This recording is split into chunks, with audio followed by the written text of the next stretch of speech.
ini mungkin dosa saya gitu ya.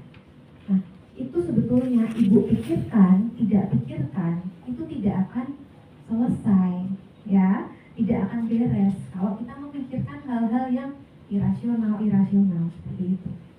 Nah, belum lagi, misalnya, wah saya nanti kalau main ke tempatnya ibu itu, wah pasti saya diceramahi, ditanyain, kapan hamil, kok nggak hamil kok mbak, saya sering dengar ibu kayak gini. Nggak usah ditunda, jangan ditunda, itu bla bla bla bla. Padahal hamil itu kan dikasihnya Tuhan ya. Kita bisa berusaha, tapi itu semua kan di tangan Tuhan ya. Nah, saya jadi nggak mau ke sana. Main ke sana, main ke rumah ibu A sama dengan saya tambah stres. Ada ya, jadi ada orang-orang yang kita hindarin karena kita anggap jadi sumber stresnya kita. Ya, itu yang perlu kita pilih. Orang lain mau bicara apa tentang kita itu di luar kendali kita.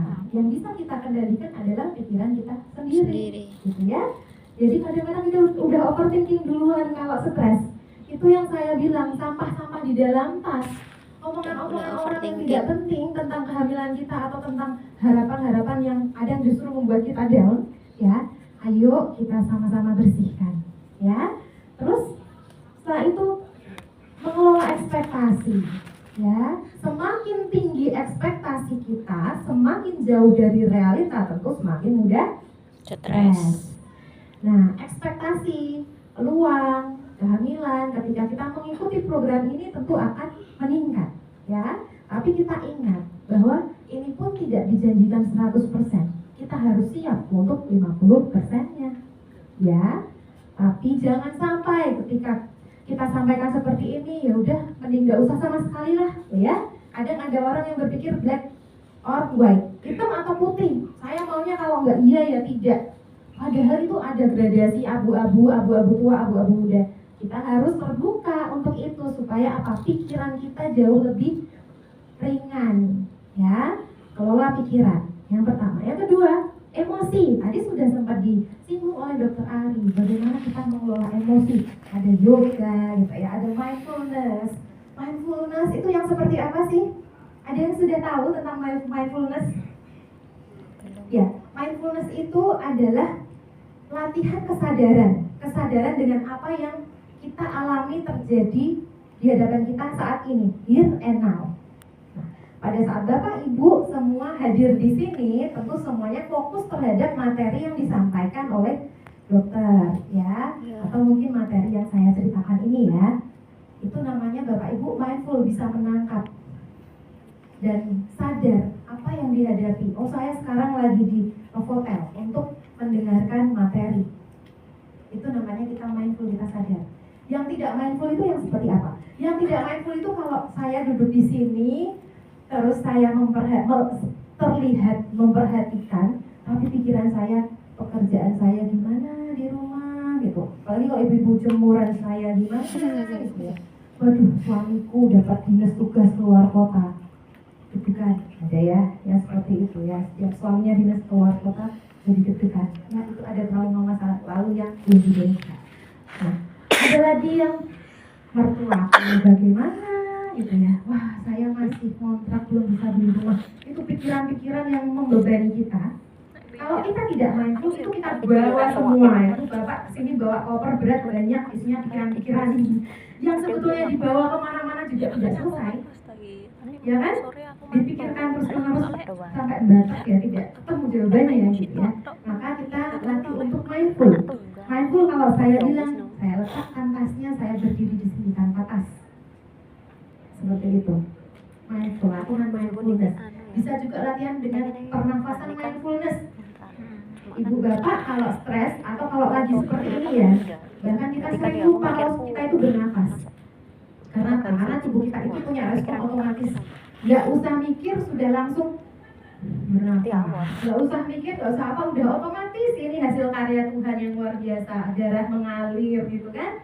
Semuanya nggak perlu takut diingetin untuk ayo kedip, kita udah otomatis gitu. Ya, kita disetting untuk otomatis gitu kan. Nah, pada saat kita otomatis kita lupa kalau kita bernafas. Nah, latihan pernafasan mindfulness itu caranya ibu bapak dulu menyadari nafasnya gitu. Jadi butuh waktu waktu tenang untuk bernafas, menyadari, oh saya lagi menarik nafas, saya lagi mengeluarkan nafas. Itu namanya latihan pernapasan mindfulness. Grounding itu juga bagian dari latihan. Grounding itu contohnya apa? Kita betul-betul merasakan sensori kita, apa yang ada di depan kita. Tangan kita bisa merasakan apa yang kita pegang. Telinga kita bisa mendengar. Sekarang ada suara saya, ada suara AC. Ada yang dari tadi tidak menyadari ada suara AC di sini. Nah, latihan grounding itu mengaktifkan semua indera kita untuk menyadari apa yang ada di lingkungan kita. Suara, penglihatan. Kalau lagi stres, jalan gitu aja, papasan sama temen. Oh iya, tadi papasan ya, nggak sadar kita ya. Nah, maka kalau kita latihan grounding, kita betul-betul aktifkan mata, telinga dengan kondisi saat ini. Jadi dengan demikian, otak kita akan fokus pada yang saat ini, kita akan terlepas dari hal-hal yang bikin kita stres. Gitu. Tapi itu perlu latihan, dan itu nggak bisa satu kali dilakukan lalu stres hilang, nggak stres lagi. Nggak bisa. Itu mekanisme yang perlu latihan. Selanjutnya perilaku. Contohnya melakukan coping stres yang sehat, yang baik.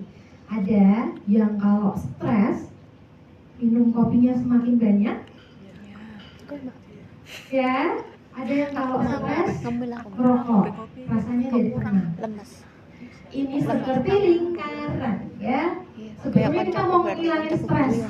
Wah, tapi ternyata stres kita semakin kencang. Karena apa? Dengan kebiasaan-kebiasaan kita udah gitu. Yang kita konsumsi mempengaruhi kesehatan reproduksi kita. Ya, jadi pilihlah coping stres yang sehat.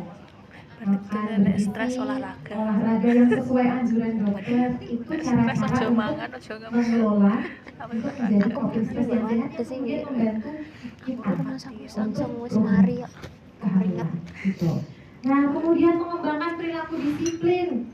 Tadi disampaikan juga, ini perlu endurance, perlu yang continue terus-terusan gitu ya. Jadi kalau kita tidak disiplin, saya salah 3 aslinya ya.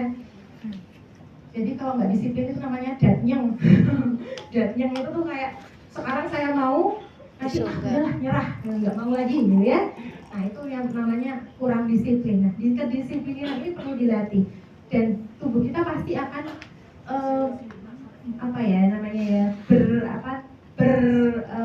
merespon ketika kita punya makanan yang baik, ketika kita punya kebiasaan yang baik dan disiplin teratur, akan berubah semuanya. Ya, contoh kayak kadar gula atau misalnya hormonnya, emosinya jadi lebih stabil, saling mempengaruhi. Gitu. Kemudian mempelajari informasi, perilakunya dengan Bapak Ibu datang ke sini udah 1 langkah lebih maju, ya. Merubah perilaku kita daripada jalan-jalan ke mall. Oke, saya datang ke IPA-nya Purworejo untuk dapat informasi dari orang pintar betulan, bukan dukun ya, dari dokter-dokter orang pintar gitu. Lalu selanjutnya, terakhir, kalau Bapak Ibu ternyata masih sulit sekali, saya sudah melakukan saran-saran itu tadi, tapi kok ya saya masih stres gitu ya, datanglah minta bantuan profesional, ya. Sekarang yang datang ke psikolog itu tidak hanya orang gila, mohon maaf istilah yang sering saya dapat dari orang, jangan datang ke psikolog, yang ke psikolog itu orang gila. Kami psikolog, kami tidak menerima pasien orang dengan ODGJ. Ya, mohon maaf, ODGJ-nya kami rujuk ke psikiater. Jadi psikolog itu menangani kondisi-kondisi stres, kondisi-kondisi emosi yang masih tidak memerlukan bantuan obat, tapi tidak bisa dikelola sendiri juga. Monggo, jika diperlukan silahkan, kami punya terapi untuk mengelola bawah sadar. Ya, kalau Bapak Ibu susah naruh tas sendiri ya, ayo saya bantu tata tasnya, keluarkan isinya, yang nggak penting kita taruh tasnya. Begitu. Nah, ini yang ingin saya sampaikan terkait dengan stres. Setelah mendengar ini, Bapak Ibu keinginannya untuk mendapatkan buah hati, tadi levelnya ada 10 dan 11. Setelah dengar ini, dengar pemaparan dokter-dokter tadi, levelnya jadi berapa sekarang keinginannya? 100, luar biasa. Jadi 100 ya. Keyakinannya untuk saya akan bisa ini. Keyakinannya naik nggak dari yang awal tadi? Naik ya, syukurlah ya. Sehingga Nanti ini dijadikan komitmen, dijadikan motivasi bersama, kita bawa pulang. Jadi nanti ketika kita harus kembali ke realita, menghadapi semuanya, menghadapi pilihan saya mau melanjutkan program atau enggak. Nah, ini jadikan motivasi. Tadi yang sudah disampaikan sama Ibu, jangan menyerah ya. Kalau misalnya mau nangis setiap hari, menangislah. Kalau misalnya perlu mengeluarkan emosi, tidak perlu malu, lakukanlah. Lakukanlah bersama pasangan sebagai teamwork. Itu, nah, demikian dari saya.